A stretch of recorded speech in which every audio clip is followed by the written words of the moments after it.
Tu ne peux pas faire échanger avec moi sur le volet, puis tu vas t'en sortir. Ça, tu ne t'as dit une seconde, tu ne peux pas. Bah, ton volet, tu ne connais pas ça que moi. Information. Information urgente. Shalom à tous. Une cotisation de 100 €, soit 65 000 francs CFA par personne est lancée pour l'achat d'un lieu de prière. De ce fait, tous ceux qui désirent nous venir en aide sont priés de contacter le numéro suivant: plus 225 07 77 23 76 51. Merci pour votre participation et que Dieu vous bénisse. Ton volet, tu ne connais pas ça que moi.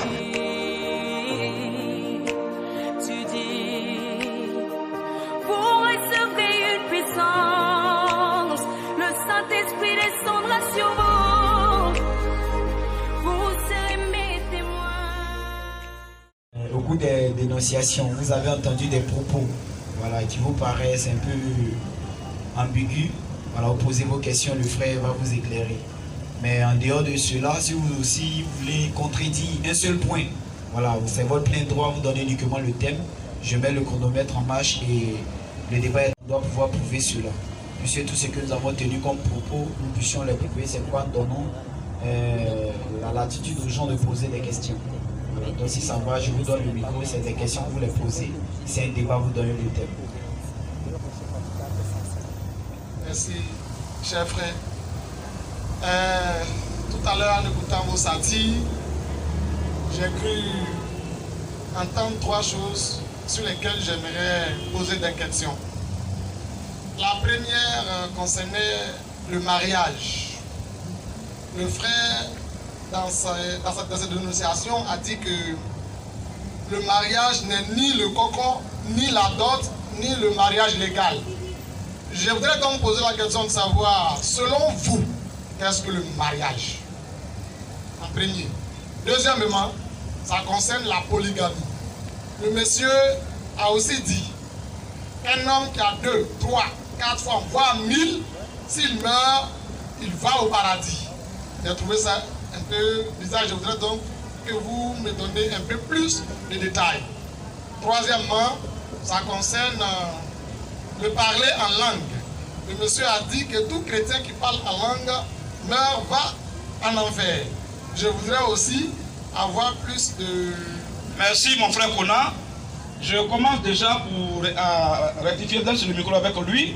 Il faut qu'on arrive à rectifier beaucoup de choses et il faut que la question soit claire, sans aucune ambiguïté, pour qu'on puisse bien répondre. Et pour que tout le monde soit vraiment attentif à écouter ce qui va sortir.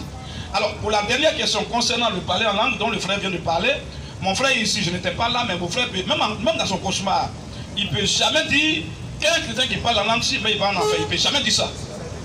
Et le frère n'a jamais dit ça. Monsieur, je pense bien que effectivement vous venez d'arriver, mais vous pouvez demander à votre frère tout à l'heure. Mon frère, il a dit. Il ne peut jamais dire ça. Souvent, quand vous écoutez, il faut que vous soyez attentifs. Même s'il n'était pas là, ce que le frère, c'est ce que je crois, c'est ce que le frère croit. Nous croyons au parler en langue. Le parler en langue est biblique. C'est un don de Dieu. On ne peut pas minimiser ça. Mais tu peux confondre quelque chose. Nous disons une assemblée où il y a 2 personnes ou 3 personnes qui parlent en langue à la fois, c'est une assemblée de communion spirituelle. Un homme qui parle en langue et qui tombe en transe, il reste jamais câblé sur lui. C'est tout. Voilà ce que le frère dit. C'est simple. Les ribaba, ribobo là. Mais toi-même qui es là, le frère Kona, quand tu as pris le micro, tu as commencé à me parler dans une langue intelligente et intelligible. Pour qu'il y ait dialogue entre toi et moi. Voilà pourquoi tu as parlé français que je comprends. Mais imagine que tu te mets à parler. Oui, mon ami, les gens vont te prendre comment? Mais après avoir dit ribaba,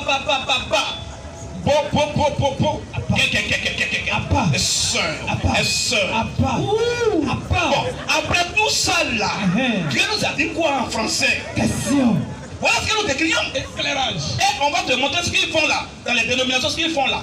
On va te montrer ça dans les Écritures. On n'appelle pas ça le parler en langue, mais il y a son nom. Juste un petit rectificatif. Je reviens concernant la deuxième question. La deuxième question, le frère parle de la polygamie. Il dit non, que le frère a dit un chrétien qui a 2 femmes, 3 femmes, même voire 1000 femmes, s'il meurt, il va au paradis. Je ne sais pas le frère a quel problème avec ça. Donc pour toi, s'il avait une seule femme, ça il doit aller au ciel. Donc ça veut dire que le paradis est conditionné par le nombre de femmes. Bon, et celui qui est célibataire. Voilà le problème. Il faut demander aux frères, mais quand tu dis qu'un chrétien peut avoir 3 femmes, 4 femmes, 5 femmes, 10 femmes là-haut, c'est écrit où? C'est quel Dieu qui approuve la polygamie? En ce moment-là, tu serais quand même, tu m'expliques beaucoup, mais entre griffes, un peu logique et objectiviste. Tu vois un peu? C'est de ça qu'il s'agit. Mais tu dis non, il dit que si quelqu'un a 1000 femmes, il ne va au ciel. Bon, pour toi, combien de fois on doit avoir pour aller au ciel? Une seule femme. C'est écrit où? C'est écrit où que? Tu sais, quand le frère t'a donné le micro, il a dit, si tu as dit quelque chose, il faut que tu sois à mesure de nous. Nous, on ne se fie pas à l'apparence ou bien à la tonalité de la voix. Mais nous, nous fions, il est écrit. Moi, je peux mentir, je peux me tromper. Tu peux aussi mentir et te tromper. La Bible a dit, tout homme doit trouver pour mentir et Dieu soit pour vrai. Alors, Dieu qui est vrai là, on oriente les gens dans sa parole. Et là, c'est digne de confiance. Mais quand tu dis, c'est écrit, frère, tu es mon frère. Même, tu vas rester là pendant 1000 ans. Tu vas mourir. On va te ressusciter. Tu ne pourras pas donner ce demi-verset dans les Écritures. Ça n'existe nulle part. Qui t'a dit que le salut est conditionné? Maintenant, toi, tu dis, il a dit que le nombre de femmes que l'homme doit avoir par l'autre, c'est une femme. Bon, et celui qui n'a pas de femme qui est célibataire, quel est son cas? Non, on n'a pas parlé de se marier ou de ne pas se marier. Vous avez dit qu'un homme qui a 2, 3, 4 femmes, s'il meurt, il va au paradis. C'est ce que je dis. Non. C'est que je sais. Non. Là encore, tu es en train de faire fausse route. Le frère n'a jamais dit qu'un homme qui a 2, 3 femmes, 4 femmes, 1000 femmes va au paradis. Si, jamais, le frère dit, un chrétien. Il est chrétien. Reste serein. Un musulman qui a beaucoup de foi, il est chrétien. Qu'est-ce? Tu vois un peu mon frère. Alléluia. Le frère dit, il précise. Parce que souvent là, c'est à cause de certains petits iota là, ce qu'on appelle iota là. C'est le point qu'on met sur le i là. En bon français, on appelle ça iota. Si tu as enlevé le point là sur le i, ce n'est plus i. Et ça va donner un autre sens à la phrase. Et tu vas te fatiguer. Tu dis pourquoi? Tu te lamentes. Oh, c'est parce que tu as enlevé le petit point là. C'est pas bon. Pour nous là, tout est sérieux. Quand on prend le micro pour dire tout est sérieux. Même la virgule, si tu dois mettre la virgule quelque part là, et que tu as déplacé ça, la phrase donne un autre sens. Et c'est pas bon. Et ça donne diverses interprétations qui amènent à l'abattoir. Le frère dit, un chrétien qui a 2 femmes, même qui est célibataire, ou qui a une femme dans monogamie absolue, qui a 2 femmes donc il est bigame, et qui a au-delà de 2 femmes donc il est polygame, s'il meurt avec sa polygamie, avec ces femmes-là, il va au ciel. Pourquoi il va au ciel? Pas parce qu'il a beaucoup de femmes. C'est même pas la condition conjugale, ou même la situation matrimoniale. Mais il va au ciel parce qu'il est chrétien. Est-ce que nous disons? Donc, quand vous venez ici, écoutez bien. C'est comme vous avez dans la tête, ça est là. Mais quand vous nous écoutez, il faut que vous écoutiez attentivement. Face à face. Tu n'es même pas encore allé chez toi. Regarde comment tu informes nos propos. Et maintenant, quand tu es chez toi seul là, tu fais quoi alors? Là, on est mort là-bas. Tu vois un peu? Alors, il veut quoi? Donne-lui le micro. Qu'est-ce qu'il veut? Et puis, parce que bon, il est en train de parler. Oui, il y a quoi, frère Conan? Oui, monsieur, vous dites que c'est quand il est chrétien, il marie 2, 3, 4 femmes, il meurt, il va au paradis. Maintenant, c'est pas ce que j'ai dit. Ce que vous avez dit, c'est que si la personne est chrétienne et que la personne a 2, 3, 4 femmes. Même s'il était païen qu'il a 2 femmes, 3 femmes et qu'il devient chrétien, toujours il est polygame, il est toujours à ses femmes, il est toujours sauvé. Je ne conditionne pas le salut de Dieu par le nombre de femmes et par la situation matrimoniale. Mais le ciel est conditionné par la croyance en Jésus. Même si tu es célibataire et que tu n'as pas cru en Jésus, tu vas en enfer. Voilà ce que nous disons. Maintenant, il serait un peu sage même de dire, ok, j'ai compris, tout ce que vous dites là, c'est écrit où? Qu'un chrétien polygame peut aller au ciel. Il y a une question. Et que, concernant l'autre question, dernière question, le parlant langue, vous dites quoi sur ça? Deuxième question. Et maintenant, pour la première question aussi, puis on répond. Comme ça, là, tout sera éclairé. Quand on va finir sur chaque question, on ne va pas aboutir directement sur, ou même bondir directement sur la deuxième question. on finit de répondre à ta première question, on m'impose, tu te prononces. Si tu es d'accord ou pas, si c'est clair, on continue.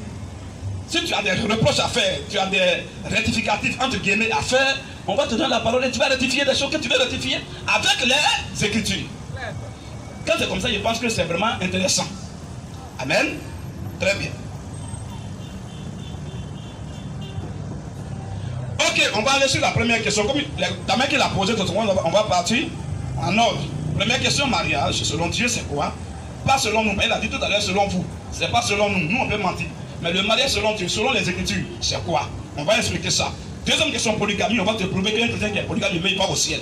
On va prouver ça. Et troisième question maintenant, on va aussi terminer par ça. Voilà. Donc, on prend d'abord la première question. La première question, qu'est-ce que le mariage? Pas selon les pasteurs, pas selon moi ni mes frères, pas selon les archibishops, ou bien les monseigneurs, les cardinaux, pas selon les archevêques, ou bien les surintendants généraux, ou bien les pasteurs zonaux, pasteurs des districts. Mais le mariage selon Dieu, c'est quoi? Parce que celui que Dieu a envoyé, il dit les paroles de Dieu. Ces paroles, on va reconnaître que vraiment lui là, c'est lui, Dieu qui l'a envoyé. C'est quand il se réfère à ce que Dieu a dit. Lui, sa personnalité n'est rien. Amen. Très bien. Le mariage selon Dieu, c'est quoi? Le frère a dit que le mariage selon Dieu, ce n'est pas le coco. Jamais. 1. 2. Ce n'est aussi ni la dot. Jamais. 3. Ce n'est même pas à la mairie. Jamais. 4. Ce n'est même pas une bague quelconque. Jamais. 5. Ce n'est même pas les rapports sexuels. Jamais. Mais le mariage selon Dieu là, qu'est-ce que c'est? Là, on va voir ça maintenant, selon les Écritures. Et toutes les hypothèses que j'ai écartées là, la Bible aussi a écarté ça. Parce qu'il y a les gens dans la Bible qui ont été appelés femmes des gens sans aucun rapport sexuel. Donc rapport sexuel écarté. Sans même qu'on paye encore leur dot. Elles sont déjà appelées femmes de quelqu'un sans même qu'on paye la dot. Donc la dot est écartée. Elles sont appelées femmes de quelqu'un sans même qu'ils vivent ensemble. Sans même lui mettre une petite bague au doigt. Donc la bague est écartée. Elles sont appelées femmes de gens même sans qu'on fasse coco. Donc ça dit tout ça c'est écarté. Alors qu'est-ce qui fait de la femme de quelqu'un? Selon Dieu, lui, sa pensée authentique. Amen. Amen. C'est là-bas on va aller maintenant. On va dans l'Ancien Testament. Amos 3:3. Prépare d'abord Amos au chapitre 3, verset 3, Malachie chapitre 2, à partir du verset 13 jusqu'au verset 14, et Matthieu chapitre 1, à partir du verset 8, 21, et à partir du verset 18 à 21, et toi tu prépares un sermon aussi, chapitre 25, et on va vérifier, parcourir tout dans ces écritures, là, ces passages bibliques, et on va voir ce que Dieu dit. Il n'y a pas d'interprétation à faire. On va écouter nous-mêmes, et on va voir ce que Dieu dit. Amen. Amen. Et que Dieu nous aide à comprendre. Vas-y maintenant. Amos 3:3. Oui. 2 hommes. Je vais demander à mon frère, quand il va finir de lire ce premier verset introductif, je vais demander à mon frère qu'on a quelque chose. Je pense qu'il va mieux comprendre. Vas-y frère. Amos 3:3. Oui. 2 hommes. Très bien. Grand lecteur, tu as bien fait. Parce que quand on donne un verset, avant de faire la lecture, tu répètes le verset. Pour que les frères qui prennent note là puissent avoir le temps d'écrire ça. Pour aller vérifier à la maison. Donc même je dis un verset avant de faire la lecture, tu récites le même, tu répètes le même verset. Pour les frères qui prennent note. Amen. Amen. Parce que c'est un sujet qui est sensible et très important. Donc il faut qu'on fasse vraiment une opération chirurgicale. Amen. Amen. Vas-y un peu. Amos 3:3. Amos chapitre 3, verset 3. 2 hommes. Dieu pose une question. 2 hommes. Marchent ensemble. Peuvent-ils marcher ensemble sans en être convenus, sans que les deux ne se soient mis d'accord? C'est une question. Tout le monde sait que c'est impossible. 2 personnes ne peuvent pas marcher ensemble si dès le départ les deux ne sont pas mises d'accord. C'est pas possible. Si nous-mêmes n'avons pas accepté que tu poses question ici, tu ne vas pas poser question. Amen. En toutes choses, que ce soit même relation amicale, amoureuse, relation familiale, relation professionnelle, tout ça là, il faut d'abord qu'il y ait un consentement mutuel pour qu'on puisse faire la route ensemble. C'est clair, non? Donc, on appelle ça le verset tabouret. C'est d'abord sur ça on va s'asseoir pour voir un peu devant. Maintenant, 2 personnes ne peuvent pas marcher ensemble sans que les deux au préalable ne se soient pas mises d'accord. Tout le monde est d'accord avec ça. Alors, c'est sur ce verset que je vais poser des questions à mon frère. Pas pour le réguler, mais pour l'aider à mieux comprendre ce qui va sortir maintenant. Amen. Parce que le fondement doit bien être solide. Alors, mon frère Conan, une femme que tu n'as pas abordée qui t'a pas accepté, est-ce que tu peux aller lui mettre la bague au doigt? Selon moi, non. Donc, c'est pas selon toi, c'est la réalité, c'est non. Donc, ça veut dire déjà que le mariage, c'est pas la bague. Donc la bague est écartée. Très bien. Une femme qui n'a pas accepté d'être avec toi, d'être ta femme, est-ce que tu peux aller coucher avec elle? Non. Donc, tu as dit que le rapport sexuel, c'est écarté.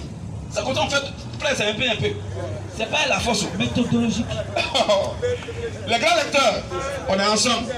Donc, voilà deux hypothèses déjà de Satan qui sont déjà écartées. On va aller doucement. Troisième hypothèse. Une femme qui t'a pas accepté, qui ne veut pas te prendre en tant que son époux, est-ce qu'elle peut te suivre pour aller à la mairie? Non. Donc, elle dit mairie est écartée. En tout cas, c'est bon. Mon frère Conan, une femme qui t'a pas accepté, à qui tu n'as pas fait des avances et qui n'a pas accepté des avances, elle à son tour, est-ce que elle peut même t'envoyer chez elle pour que tu puisses aller faire coco? Oui. Est-ce que tu as qui n'a pas bien compris? Je dis, une femme que tu n'as jamais abordée, qui n'a pas accepté, qui n'est rien pour toi, est-ce qu'elle peut te montrer chez ses parents pour aller faire coco? Oui. Comment? Explique-nous encore. Ok. Je vais prendre un exemple pour qu'on puisse comprendre. Vas-y. Dans mon village, quand un homme voit une femme et qu'il éprouve quelque chose pour cette dame, il va voir ses parents. Et ses parents vont aller voir les parents de cette dernière. Encore de c'est quel village? Je parle de chez moi à Dimbokro. C'est que c'est un faux Dimbokro. Parce que moi, Dimbokro, je connais mieux même que toi. Donc il faut laisser ça. Par tout ce que je ne sais pas où tu viens d'où, tu ne sais même pas. Je viens doucement, frère. Tu vois, on est extraterrestre, on a encore d'Ivoire, tu vas nous blaguer. Je dis, ton Dimbokro là, une femme qui n'a pas causé avec toi, moi, russophone, s'il invite ton pied chez moi, sans même que tu aies déjà causé avec ma soeur, ou peut-être ma fille que tu veux prendre pour épouse, tu n'as pas causé avec elle, tu n'as même pas échangé avec elle sur ça. Et puis tu viens chez nous, frère, tu ne vas plus jamais le tourner encore. Tu chasses. D'abord, je ne peux même pas accepter même que, même si elle accepte, même je vais lui dire, ma chérie, il faut casser ça. Pourquoi? Parce que c'est un insensé. C'est pas avec moi, avec les parents, tu vas te marier. C'est pas avec les parents, tu vas faire des enfants, ou même le reste de ta vie. C'est avec la femme en question. Mais tu n'as même pas causé avec elle. Elle ne te connaît même pas. Elle ne sait pas tu es qui. Il n'y a rien. Tu la dépasses. Parce que tu l'as vu dans la rue, tu as vu que peut-être ses fesses sont bien, ça te plaît. Tu la claques, tu vas chez tes parents. Tu es quel genre d'homme? Un tel homme n'est pas digne d'avoir femme. Pour pouvoir laisser célibataire, tu vas frapper à haut cours jusqu'à ce que tu meurs.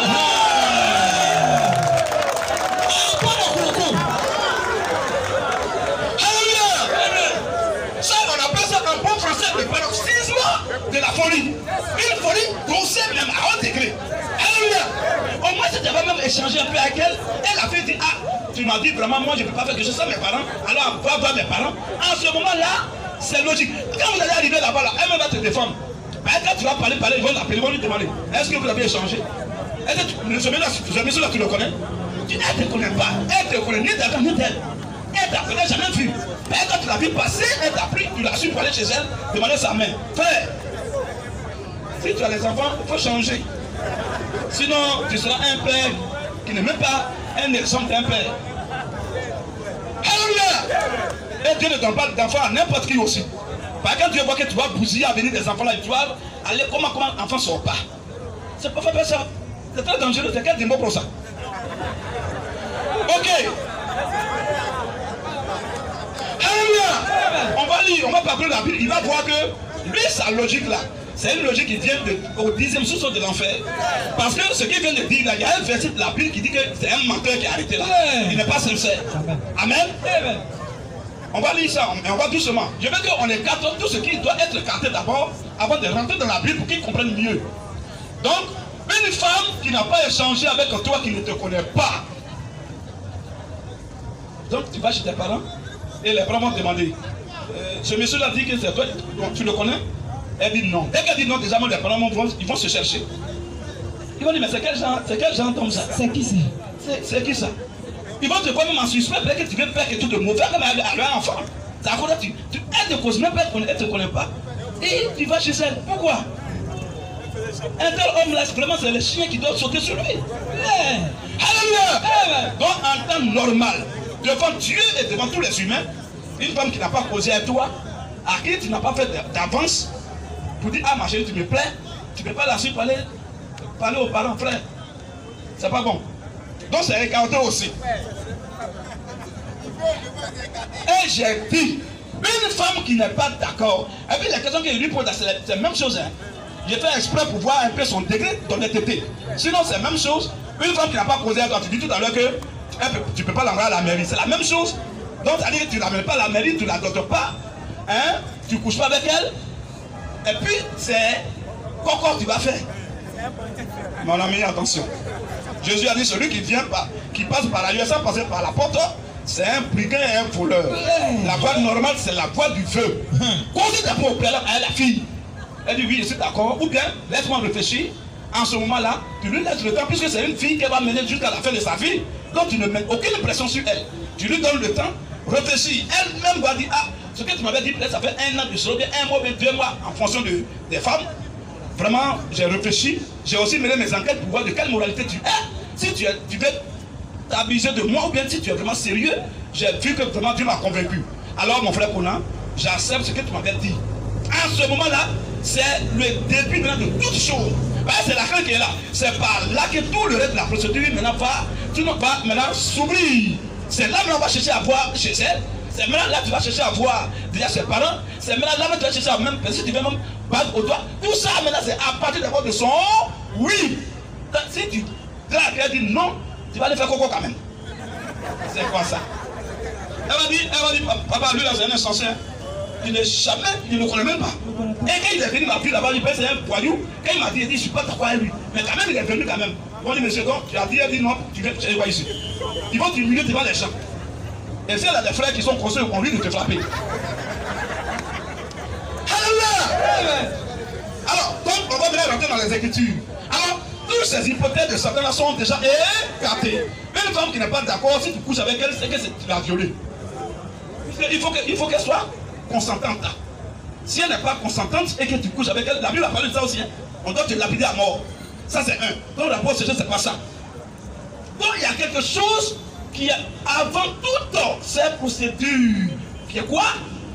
Est-ce que deux personnes peuvent être ensemble sans que les deux ne soient d'accord? C'est le début de tout. Même que ça soit dans les relations amoureuses comme dans les relations familiales, professionnelles. C'est d'abord le début de tout. C'est quand la personne est d'abord d'accord. Un DG qui n'est pas d'accord avec toi, il peut te mettre dans son entreprise. Il dit, mais monsieur, vous l'avez fait, on a refusé votre truc, et puis tu es venu chez quoi? C'est la même chose qu'elle a fait de Coco sans causer à les gens là. Alors, donc maintenant on va rentrer dans les Écritures pour dire qu'en toute chose, c'est d'abord le consentement. Tu peux draguer une fille, mais tu ne l'obliges pas. Il faut d'abord qu'elle dise oui, en ce moment-là, tu es fier. Le reste maintenant peut suivre maintenant. Donc si elle n'est pas d'accord, on va coucher avec elle. Après, c'est se écarter. Elle n'est pas d'accord. On fait coco aussi écarté. Elle n'est pas d'accord, on ne peut pas le doter. Donc, écarté. Elle n'est pas d'accord, elle ne peut même pas te tendre son doigt pour mettre pas de là-bas. Tu vas te mettre en genou comme ça, puis tu vas laisser un genou, va quitter devant toi. Donc, tout ça, c'est aussi écarté. Alors, la seule option qui reste là, c'est quoi? C'est maintenant le vœu qu'on fait d'abord à la femme. Et là, je vais prouver ça depuis l'ancien jusqu'au Nouveau Testament. C'est le vœu qu'on fait à la femme qu'elle, à son tour, elle accepte, elle agresse ça. Elle a agressé ça, maintenant on peut maintenant sur le reste. Alors on va voir ça maintenant, tout ce qu'il a dit là, on va maintenant authentifier ça dans les Écritures. Malachie. Malachie 2:13. Malachie chapitre 2. Le verset 13 à 14. Verset 13 jusqu'au verset 14. Voici encore ce que vous faites. Dieu dit. Quand on dit encore, c'est qu'il y a deux choses que Dieu reproche à son peuple là. Comme le premier cas ne nous intéresse pas. Le premier cas qu'il reprochait à Israël, c'est qu'il ne voulait pas qu'il se lie aux étrangers et aux étrangères. Au verset 10. Là, il a fini avec ça. Il aborde un deuxième cas qu'il reproche aussi à son peuple. Alors il dit, voici encore, après le premier cas là, voici encore un deuxième cas que vous faites. C'est quoi? Vous couvrez de larmes l'autel de l'Éternel. Vous couvrez de larmes l'autel de l'Éternel. De pleurs et de gémissements. Vous couvrez de l'autel de Dieu aussi, les pleurs et même les gémissements. Alors, les pleurs, les larmes et les gémissements sont issus de qui? Proviennent de qui? On va suivre à la fin. Continue un peu. En sorte qu'il n'a plus égard aux offrandes. Comme vous couvrez de larmes l'autel de Dieu, de pleurs, de gémissements, c'est à cause de ça que quand vous faites des offrandes là, Dieu ne peut pas agréer ça, il ne peut pas accepter ça. Et qu'il ne peut rien agréer de vos mains. Il ne peut même pas accepter quelque chose venant de vous. Et vous dites Et vous pourquoi? êtes surpris, vous vous posez la question, pourquoi Dieu fait ça? Oui? Et vous dites pourquoi? Oui. Parce que l'Éternel a été témoin. Lui-même il pose la question, on appelle ça question rhétorique. Il pose et lui-même il répond. Il n'attend pas à répondre de quelqu'un. Alors, il dit pourquoi vous êtes étonné? Alors il dit parce que L'Éternel a été témoin. l'Éternel Dieu a été témoin Entre toi et la femme de ta jeunesse. entre toi l'homme et la femme. De ta jeunesse. Voilà trois individus qui célèbrent le mariage selon la volonté de Dieu. On n'a pas dit mère est témoin.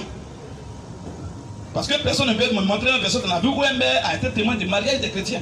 Ça n'existe pas. Même Adam, le maire c'était qui? Adam et Ève. C'était qui là-bas le maire? Tu vois? Salomon a 1000 femmes. Qui était maire là-bas? Tu vois? Alors, donc Dieu même dit ça. Que c'est le Dieu qui est témoin entre toi l'homme et la femme de ta jeunesse. Donc on met l'homme ici A, on met la femme B. Au milieu là, c'est Dieu qui célèbre ça. C'est après ça maintenant que Dieu, tout est propre, selon les Écritures. Si tu veux aller à la mairie haut, en haut, ça vient après. Mais d'abord, vous voyez le préalable. On ne saute pas ça. Donc voilà qui est clair. Continue un peu. À laquelle tu es infidèle. À la femme de ta jeunesse à laquelle tu es infidèle. Oui. Bien qu'elle soit ta compagne. Bien qu'elle soit ta compagne. Et la femme de ton alliance. Et la femme de ton alliance. Est-ce qu'on dit la femme de ta bague? Alliance dont on parle là, c'est le vœu. Le vœu est une alliance au sacré. La parole de l'homme, c'est ça qui fait la valeur de l'homme. Un homme qui dit tel je ne fais pas, c'est pas un homme sérieux. Donc le vœu dont on parle là, c'est pas bague. Parce que si c'est pas la bague là, ça peut se perdre. Bague là, on peut voler. Donc ça dit que le jour qu'elle a perdu bague, elle n'est plus ta femme parce qu'il n'y a pas d'alliance. C'est quoi ça? Alors, c'est pas bague, c'est la parole que tu lui as donnée, tu lui as fait la promesse de l'épouser. Et qu'elle a surtout, elle a accepté. Et à la fin, on voit que tu l'as laissé pour aller prendre une autre femme. En ce moment-là, tu as été infidèle à ton feu que tu lui as fait. Tu lui as dit, je vais te prendre. Elle aussi, elle se garde. Quand les garçons viennent, elle refuse. Ah, j'ai déjà quelqu'un. Elle a accepté le feu de quelqu'un. Et toi, tu la laisses après, tu prends une autre femme. Oh, elle est là, elle t'attend. Mais elle va pleurer. Elle va gémir. Et ses gémissements, ses pleurs, ses larmes sont au devant Dieu. Et tout ce que tu vas faire, tout cela verrouillé sur toi. Ben, tu es un bandit. Alléluia. Tu lui as fait faire, elle a accepté. Devant Dieu, vous êtes mari et femme. Avant le reste de la procédure, tu la laisses là, c'est quoi? Elle va pleurer. Plus elle pleure, plus tu as des problèmes dans ta vie. Et tu vois des gens comme ça. Ils ont un problème, personne ne peut régler ça. Va partout là. Même si tu es malade, on va aller à l'hôpital. Le plus grand médecin du monde entier dit il ne voit rien. Mon frère, tu es en bonne santé. Oh, comment tu sais que tu souffres? C'est Dieu qui fait ça. Amen. Ça va la fin de mariage, on ne joue pas à ça. Soit tu veux prendre la soeur, la femme, soit tu ne veux pas la prendre. Mais il faut imaginer que c'est aussi l'enfant des gens. Ou bien c'est soeur, petite soeur, grande soeur de quelqu'un aussi. Il ne faut pas jouer à elle, sentiment des gens. Dieu ne joue pas à ce côté-là. Il y a plein de gars que Dieu a tués à cause de ça. Dieu ne s'amuse pas à ça. Parce qu'il a fait le mariage à ses coups. Jusqu'à ce qu'elle meure. Tant que tu as un fille, elle ne peut pas te laisser parler ailleurs. C'est quand tu meurs, elle peut se remarier. Une telle fille, on ne joue pas à ça. Il faut mettre tout ton sérieux dedans. Il faut savoir que tu as aussi les filles aussi. Amen. Donc c'est de ça qu'il s'agit, frère. Très bien. Donc voici le décor qui est planté. Pour le mariage selon la volonté de Dieu. Maintenant, on va encore aller sur l'Ancien Testament. 1 Samuel. 1 Samuel verset 39. Oui. David. Il faut relire doucement pour qu'on prenne, les gens prennent note. Tu as dit, moment, il n'est même pas compris. Ça met combien? 1 Samuel 25, verset 39. Voilà. 1 Samuel 25, verset 39. Pour appuyer encore ce qu'il vient de dire tout à l'heure. Vas-y, frère. David a appris que Nabal était mort. David a appris. David connaît la loi du mariage. Il sait que quand l'homme est vivant, on ne peut pas prendre sa femme. Ça ferait un adultère. C'est ce qu'il a fait à. Il a fait ça à l'autre, là, comment il s'appelle? À Uri, le Hétien. Quand il a fait ça, Dieu l'a frappé. Il a dit, ah, parce que tu as fait ça. Et dans toute la vie de David, à cause de tous les problèmes. Quand Dieu aime son enfant, quand tu fais quelque chose de mauvais, Dieu te corrige. C'est un bon père collectif. Tu vois un peu éducatif. Donc voilà ce qui se passe.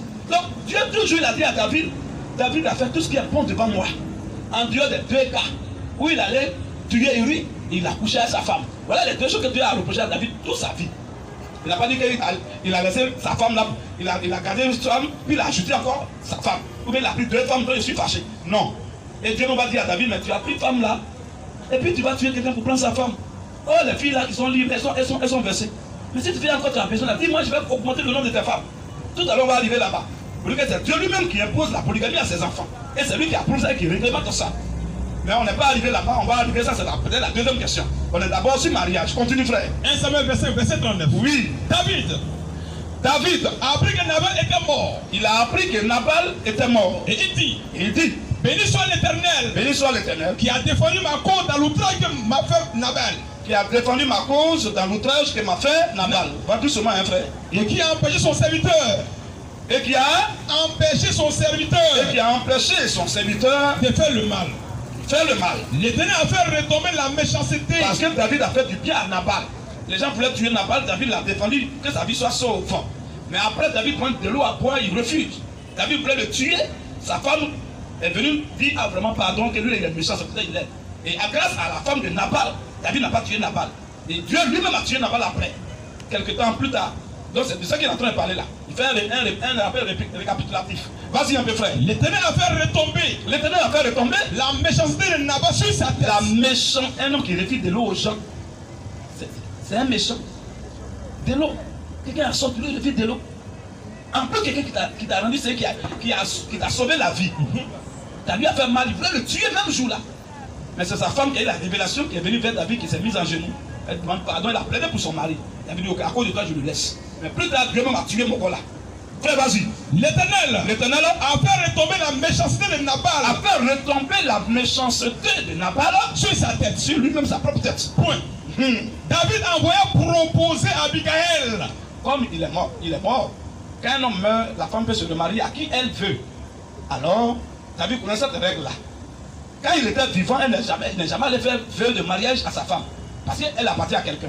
Mais quand il est mort maintenant, David a envoyé, étant roi, il envoie maintenant des messieurs. Lui-même n'est pas parti. Il envoie ses serviteurs proposer, pas coucher ou bien pas goûter. Ou même pas envoyer à la mairie, ou bien même pas. Il a envoyé faire proposer à Abigail de devenir sa femme. De devenir, c'est-à-dire elle accepte qu'elle est sa femme. Si elle n'a pas accepté, elle n'est pas sa femme. Donc de devenir sa femme. On appelle ça, c'est proposer, non? C'est proposer. Si il fait une proposition, tu n'es pas obligé d'accepter, tu peux accepter ou bien tu peux refuser. Si tu as refusé, je vais ailleurs pour faire encore ma recherche. Si tu as accepté, on est ensemble. Donc il envoie pas pour obliger, ou même pour mettre bague au doigt, ou pour envoyer à la mairie, ou bien pour aller doter, ou bien pour aller faire coco, ou bien pour coucher avec elle. Mais il envoie proposer à Abigail de devenir sa femme. Vas-y un peu. Les serviteurs de David arrivaient chez Abigail à Carmel. Ils sont arrivés à Abigail à Carmel. Et lui parlait ainsi. Et ils ont commencé à parler à Abigail en disant, David nous a envoyé vers toi. David là, parce que si lui-même était parti, les menteurs pourraient dire non, peut-être qu'il a goûté là-bas. Voilà. On dit peut-être qu'il est allé là-bas, lui-même il était présent, peut-être qu'il a goûté quelque part. Comme c'est roi là. Et comme c'est roi, il ne peut pas refuser, il a goûté. Quand c'était propre, et puis il a pris. Or, il n'est même pas parti. Donc en fait, de voir goûter, voir là, tout c'est éliminé déjà. Claire. Vas-y un peu frère. David nous a envoyé vers toi. David nous a envoyé vers toi. Afin de te prendre pour femme. Afin de te prendre pour femme. Point. Donc voilà la proposition. Il veut te marier, il veut te prendre comme sa femme. Elle maintenant va se prononcer. Soit oui ou soit non. Alors elle dit quoi? Elle s'est levée. Elle s'est levée. C'est prosterner le visage contre elle. Elle s'est prosterner le visage contre. C'est l'expression de son accord, de son acceptation. Elle s'est prosterner le visage contre terre. Elle dit quoi? Deux points. Oui. Voici ta servante sera une esclave pour laver les pieds de tes serviteurs. Voici ta servante sera une esclave pour laver les pieds de tes serviteurs de mon Seigneur. C'est 42. Oui. Et aussitôt. Et au même instant, Abigail est partie. Abigail s'est levée, elle est partie. Montée sur un âne. Et accompagnée de 5 jeunes filles. Ça veut dire qu'elle a accepté la proposition. Le vœu, elle a accepté. Voilà pourquoi elle les a suivis. Sinon, elle pouvait rester chez elle. Tu vois un peu frère, sans même qu'il dote, sans qu'il mette bague au doigt, sans même qu'il la voie, sans qu'il fasse quoi que ce soit, déjà elle a accepté le vœu. Devant Dieu, c'est sa femme qui est là. Maintenant, le reste de la procédure va suivre. Parce qu'elle n'est pas quittée au ciel pour tomber. Elle fait des dots là, on lui parle de la dot. Mais la dot n'est pas au premier plan. Il y a quelque chose qui débouche d'abord la dot, qui entraîne la dot. C'est l'accord, l'acceptation de l'accord du vœu par la femme. Elle suivit les messages de David. Elle a suivi les messages de David. Et elle devient sa femme. C'est clair, non? Ou bien frère, est-ce qu'il avait goûté avant? Après. Amen. S'il avait doté avant. Après. Il avait quoi avant? Après. Il avait essayé avant. Après. Il avait à la mairie avant. Après. Il bague au doigt. Amen. Tu vois un peu mon frère. Donc voici les Écritures. La parole de Dieu là, tu vas On ne peut pas lutter contre ça. Tu vas faire lutter, tu vas terminer ta course en enfer. C'est comme ça. Quand c'est vrai, c'est vrai. Quand c'est faux, tout le monde même sait que ça là, c'est pas clair. Quand c'est clair, c'est clair. Et les enfants ne disent Amen à ça, même si ça fait mal. Amen. Amen. Ok. Donc voici d'abord 3 versions on a lues déjà dans l'Ancien Testament. On va continuer. Genèse 24. On va même lire le dernier. Comme il y a 3 questions, voilà, je pense qu'on va lire le dernier verset dans l'Ancien Testament. Et on va lire au moins 2 versets dans le Nouveau Testament quand même, pour approuver. Pour ne pas qu'on fasse toutes les portes d'échappatoire. On va dire, oh, ça seulement, ça c'était l'Ancien Testament. Donc on va lire au moins 2 versets dans le Nouveau Testament aussi. Pour qu'on sache que ce qu'on a dit là, c'est la position de Dieu. Alors, dernier verset de l'Ancien Testament. Genèse 24 à partir du verset 1er. Vas-y un peu. Abraham était vieux. Abraham était déjà vieux. Avancé en âge. Avancé en âge. Et l'Éternel avait béni Abraham en toutes choses. Et Dieu avait béni Abraham en toutes choses. Abraham dit à son serviteur le plus ancien de sa maison. Abraham dit à son serviteur le plus ancien de sa maison. L'intendant de tous ses biens. L'intendant, c'est celui qui garde tous ses qui veille sur tous les biens d'Abraham. 2 points. Oui. Mais. Il dit oui, mais. Je te prie. Je te prie. Ta main sous ma cuisse. Ta main sous ma cuisse. Et je te ferai jurer par l'Éternel. Et je vais te faire jurer par le nom de Dieu. Le Dieu du ciel et le Dieu de la terre. Le Dieu du ciel et de la terre. De ne pas prendre pour mon fils. Faut pas aller prendre pour mon fils. Une femme. Une femme. Parmi les filles des Cananéens au milieu desquelles j'habite. Une femme parmi les musulmans. Papa. Faut pas aller prendre une femme pour mon fils. Parmi les gens qui ne croient pas. Parmi les incrédules. Parmi les Jézabel. Papa. Il faut prendre une femme qui croit la même chose comme moi. Amen. Mais pour ne pas mettre des bâtons dans les roues de mon fils après ma mort.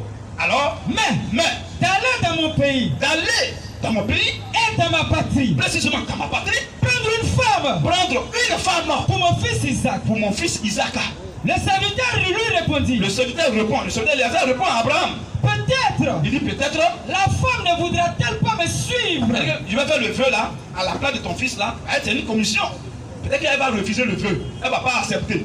Alors, peut-être. La femme ne voudrait-elle pas me suivre? Elle ne va pas me suivre. Dans ce pays-ci. Oh, non plus qu'il va là. C'est pas lui qui a marié la femme en question pour dire qu'il va profiter pour goûter un peu pour voir si c'est sa pointure. Donc tout ça, tu vois qu'il s'est écarté déjà. Continue un peu. Tu veux mener ton fils dans le pays d'où tu es sorti? Oui.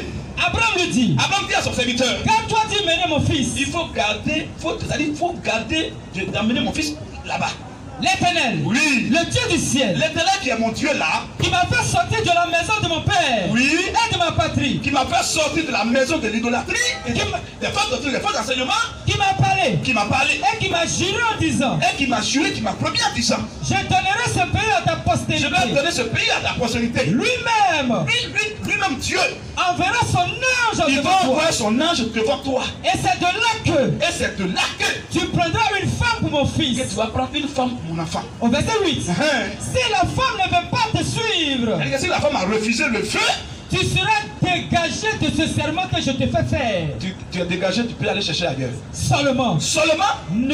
Tu n'y mèneras pas mon fils. Tu n'as pas vraiment mon fils là-bas. C'est clair, tu vois que le devoir est bien planté. C'est vrai, non? On va continuer un peu. Le verset 53. Oui. Et le serviteur sortit des objets d'argent. Et le serviteur, non, avant de sortir, pas au verset 50 même. Au verset 50. Oui. Là-bas est Bethuel répondit. Là-bas est Bethuel répondit. Et dit. Oui. C'est de l'Éternel que la chose vient. Puisque tu as donné les indices par lesquels lui veut voir des signes qui prouvent que Dieu a accepté ce qu'il allait faire. Et quand il a fait tous ces signes-là, alors, vas-y. C'est de l'Éternel que la chose vient. Les parents même de la fille de Rebecca ont dit vraiment ce que tu as dit là. C'est de l'Éternel, c'est la main de Dieu qui est dans cette affaire-là. Nous ne pouvons pas te parler ni en mal ni en bien. On ne peut pas parler en mal ni en bien. Voici Rebecca devant toi. Voici Rebecca devant toi. Prends. Et va. Il faut partir avec elle. Et qu'elle soit la femme du fils de ton Seigneur. Qu'elle soit la femme du fils de ton Seigneur. Comme l'Éternel l'a dit. Comme Dieu l'a décidé. Dans le malheur des enfants de Dieu, c'est Dieu lui-même qui est dedans. Même souvent, il peut y avoir des problèmes dans le foyer. Mais comme cela vient de Dieu, Dieu va permettre que vous trouviez une solution adéquate. Toujours. C'est Dieu qui fait ça. Sinon, dans tous les foyers, il y a problème. Même foyer chrétien, il y a problème. Mais Dieu va permettre toujours qu'il y ait une solution. Tu vois un peu? Vas-y un peu, frère. Verset 52. Lorsque le serviteur d'Abraham eut entendu leur parole. Lorsque le serviteur d'Abraham a entendu la parole des parents de Rebecca là, il se prosternait en terre devant l'Éternel. Il a dit oui, Seigneur, je suis fier. Et le serviteur sortit des objets d'argent. Et comme déjà les parents sont d'accord, mais tu vas voir quelque chose qui va se passer. Ce qui se passait là, c'est ce que toi tu voulais. Mais Dieu va corriger ça. Il n'a même pas encore causé à la fille, il commence déjà à donner cadeau. Les parents sont d'accord, mais est-ce que la fille est d'accord? C'est ce que tu as demandé tout à l'heure. Dieu va écarter cette hypothèse-là. Vas-y un peu. Et les serviteurs sortirent des objets d'argent, Oui. des objets d'or Oui. et des vêtements. Oui. Il donna à Rebecca. Il a donné à Rebecca. Il fit aussi de riches présents à son frère et Il à a sa fait aussi mère. de riches présents à son frère et à sa mère. Après quoi, Ils mangeaient et burent. Ils ont mangé, ils se sont tapés. Lui Oui. et les gens qui étaient avec lui. C'est clair. Et il passait la nuit. Et il a passé la nuit là-bas. Le matin, quand il fut levé, Quand il s'est réveillé là, le serviteur dit, le serviteur d'Abraham dit, laissez-moi retourner vers mon Seigneur. comme tout s'est bien passé maintenant, laissez-moi, je vais retourner faire le compte rendu à mon patron. Le frère et la mère dirent, Le frère et la mère dirent que la jeune fille reste que la jeune fille reste avec nous quelque temps encore. avec nous quelque temps encore. Une dizaine de jours. Jusqu'à une dizaine de jours. Ensuite, Après quoi, tu partiras. tu vas partir avec elle. Il a répondu, Il répond, ne me retardez pas, ne perdez plus mon temps. puisque l'Éternel a fait réussir mon voyage. Parce que tu as réussi tout ce que je suis venu faire là. Laissez-moi partir. Laissez-moi partir. Et que j'aille vers mon Seigneur. Que j'aime faire mon Seigneur. Alors, Alors, il répondit, écoute bien, verset 57. puisque les parents sont d'accord, mais la fille n'a pas encore donné son consentement. C'est ce que toi tu voulais tout à l'heure. Tu as vu la fille, tu n'as même pas causé que là, tu vas chez les parents. Ils vont te ramener vers la fille en question. Et c'est ce que Dieu va faire là. 606. Et personne ne peut dire ici qu'Abraham était un faux prophète. Personne ne peut dire ça ici. Même musulman comme chrétien. Tout le monde est d'accord. Abraham c'est le père de la foi. L'ami de Dieu. Pas bouche à bouche avec Dieu. Ce qu'il est en train de dire là c'est divin. Parce que le mariage est une institution divine.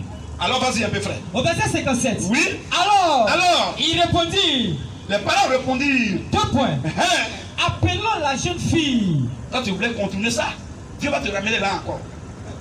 Quand tu dois continuer à parler vers les parents comme son blanc. Il y a des gens qui font comme ça. Hein. On appelle ça enlèvement des enfants des gens. Comme il a les moyens, il sait que les parents là, c'est les gens, ils aiment l'argent, ils s'en foutent de la fille. Il dit, il apprend forcément ça là, il connaît ça ce qu'il va faire.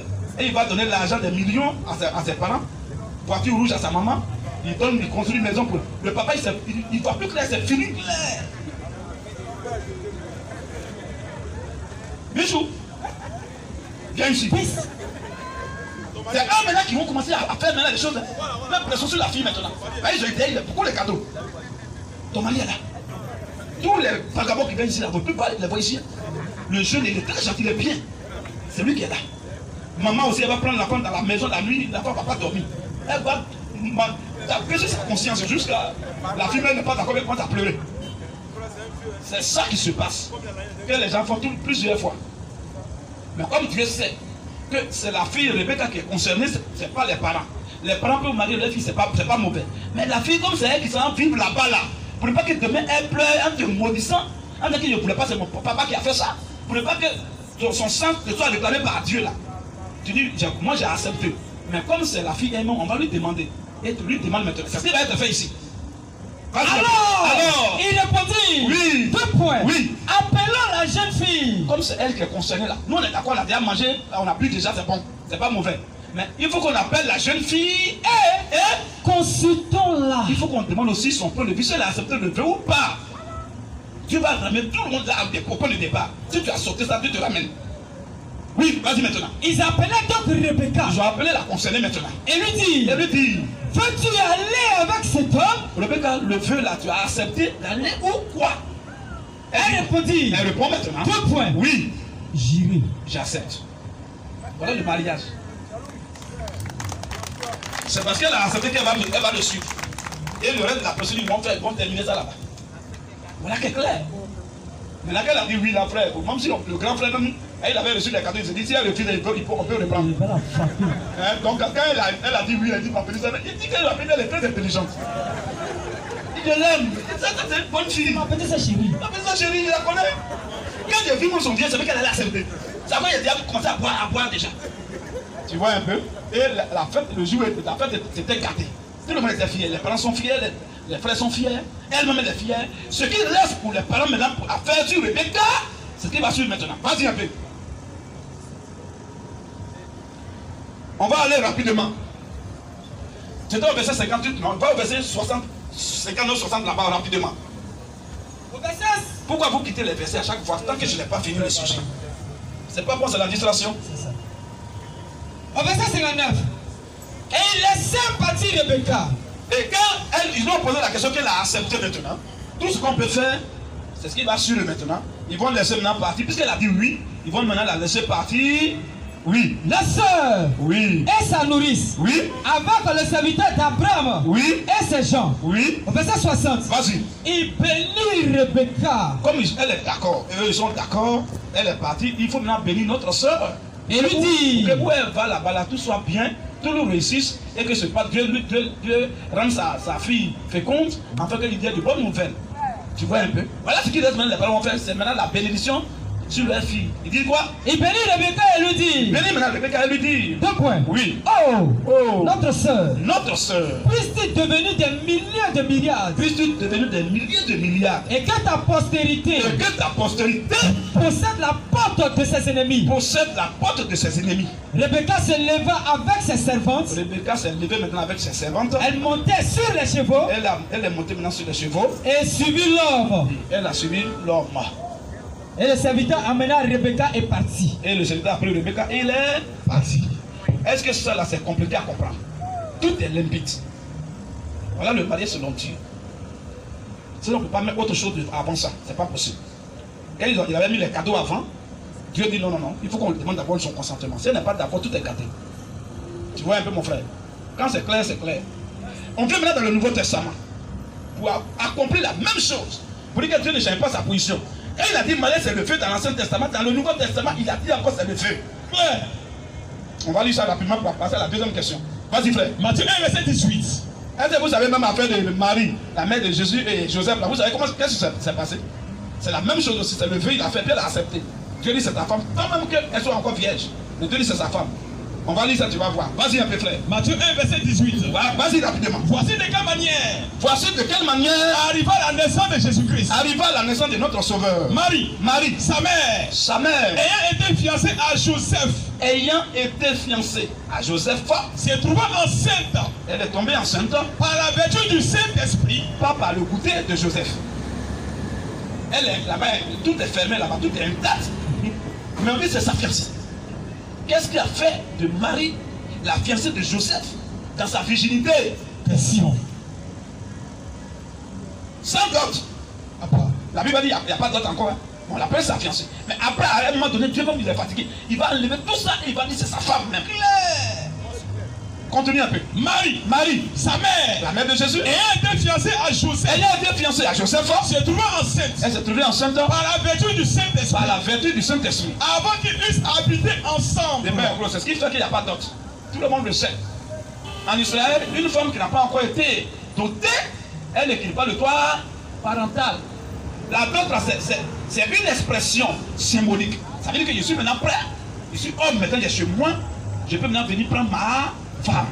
Et quand tu vas, tu payes la dot, tout ça, tu vas avec ta femme. Même si tu peux partir avec elle. Ou même si tu dis, bon, je m'en vais, demain tu viens. C'est une expression. Mais on ne peut pas aller prendre par exemple pour dire, bon, allons chez moi. C'est à cause de ça, on dit dot. Tout ce que les parents ont exigé là, tu donnes ça. Et maintenant, tout le monde sait maintenant que c'est propre. Ce qui était déjà mariage, parce qu'elle a accepté, ça va, tu allais payer dot chez ses parents. Et les parents sont d'accord, ils t'ont donné la liste des dots. Sinon, on ne se prend pas qu'on peut donner des dots à tout le monde dans la rue. Non. C'est parce qu'ils ont accepté, elle a accepté. Elle t'a présenté à ses parents, ils ont aussi accepté. Alors on te donne la liste que tu te prépares. Quand tu as tout ce qu'ils ont mis sur la liste là, tu viens maintenant pour faire quoi? Pas pour la marier, mais pour célébrer le mariage qui a été célébré de façon officieuse entre toi, la femme et Dieu. Il faut même l'officialiser. C'est une célébration, la dot. Tes parents, ses parents, tout le monde va se réunir pour manger, pour fêter, pour boire. Pourquoi? Parce qu'il y a une mariage et il faut célébrer ça. Quand il y a un homme qui n'a pas eu bac et puis il va sauter, comment? Il y a bac, il faut célébrer le bac là. Comme il y a eu bac là, tu vas maintenant faire la fête avec tes frères. Pourquoi? Parce qu'il y a eu bac. Tu ne fais pas pour avoir bac, mais tu as eu le bac et tu fais maintenant la fête, la célébration. C'est ce qui se passe. Comme la femme est déjà d'accord, elle est déjà mariée dans le secret, il faut maintenant l'officialiser pour qu'il y ait fête. Enseignement spirituel. Vas-y un peu frère. Joseph, oui, son époux. Voilà, Dieu même, voilà, il a allé droit au but maintenant. Il n'a même pas dit fiancé maintenant. Il dit Joseph. Bon, qui peut dire que ce que Dieu dit ici là c'est faux? Question. Quel homme sur la terre va dire ça là c'est faux? Elle est encore vierge. Donc ça dit il n'a pas goûté. Goûté quand elle là. La Bible dit avant qu'ils n'eussent habité ensemble. Elle dit qu'ils ne vivent pas encore ensemble. Ça veut dire qu'elle est chez elle, il est chez lui. Il n'a pas encore payé dot. Sinon, si on paye dot, elle quitte le corps parental direct. Donc il n'a pas payé dot. Malgré ça, Dieu dit son époux. Qu'est-ce qu'il a fait de l'époux? De mari. Si elle est encore vierge, elle vit séparément. Vas-y un peu frère. Joseph, son époux, qui était un homme de bien, Qui était un homme qui avait la crainte de Dieu. et qui ne voulait pas la diffamer, Et qui ne voulait pas qu'on la lapide pour la tuer. se proposa de rompre secrètement avec elle. Se proposa de rompre. Quand on parle de rupture, c'est qu'il y a eu quelque chose d'abord. Toujours. Et il y a eu mariage, il veut rompre. Pourquoi? Parce que tu as dit que tu es vierge. Il t'a fait que tu as accepté. Je n'ai pas encore, je ne suis même pas encore passé là-bas. Je n'ai pas encore couché avec toi. Et puis tu es enceinte. Ah chérie, tu es vierge comme ça. Tu es enceinte. Oh, tu as dit que tu es vierge. Et moi je sais, je te fais la confiance. Et il t'a fait fermer, je ne suis même pas pressé pour aller faire quelque chose. Maintenant je vois ici que, vous voyez le ventre est en train de pousser. C'est que quelqu'un est passé là-bas. C'est que tu m'as menti. Alors, comme s'il dit aussi que je n'ai pas couché avec elle, tout le monde sait que c'est son frère. S'il ne parle pas, on va dire que c'est Joseph. S'il parle aussi officiellement, ils vont la tuer.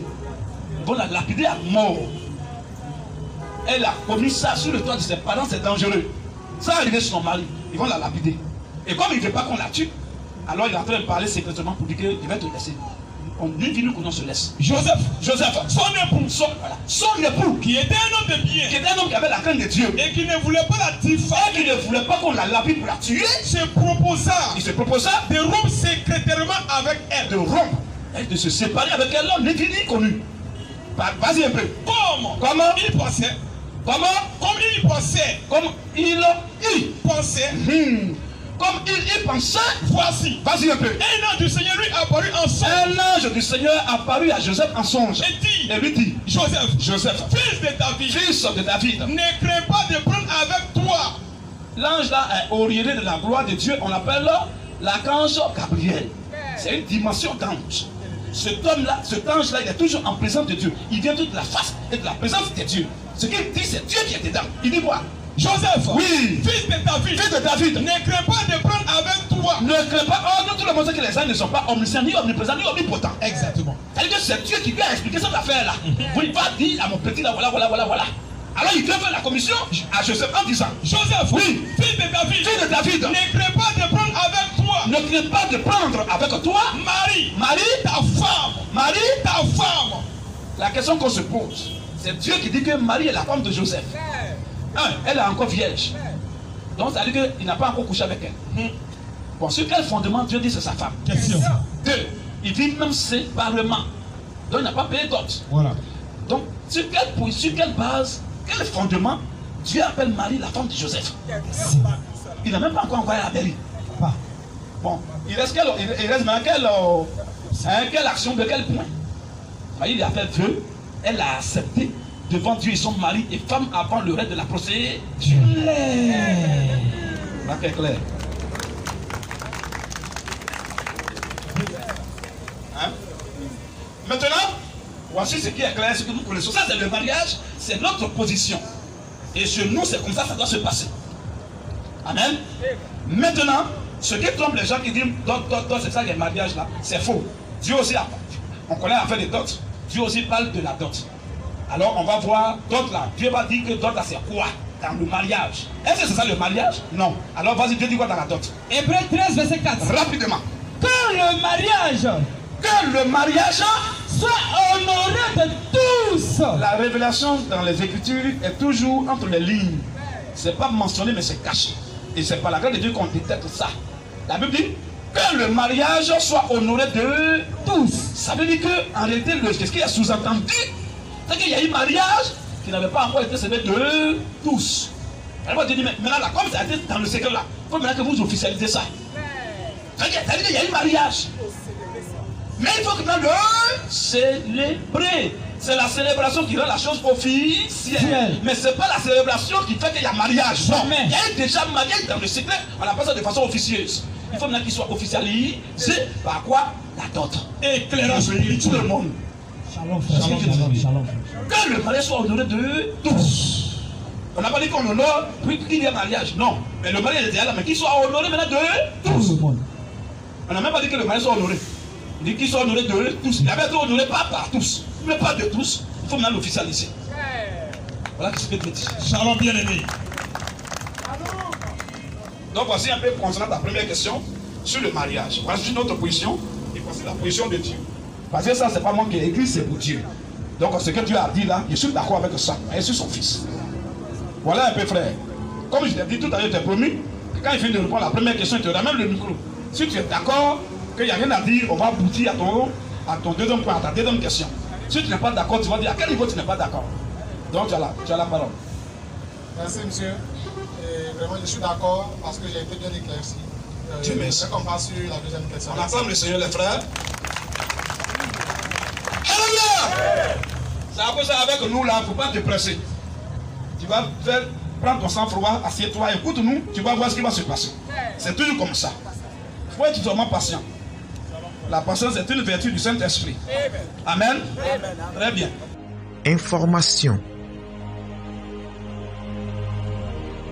Information urgente. Shalom à tous. Une cotisation de 100 €, soit 65 000 francs CFA par personne est lancée pour l'achat d'un lieu de prière. De ce fait, tous ceux qui désirent nous venir en aide sont priés de contacter le numéro suivant: plus 225 07 77 23 76 51. Merci pour votre participation et que Dieu vous bénisse. Ton frère, tu ne connais pas ça que moi.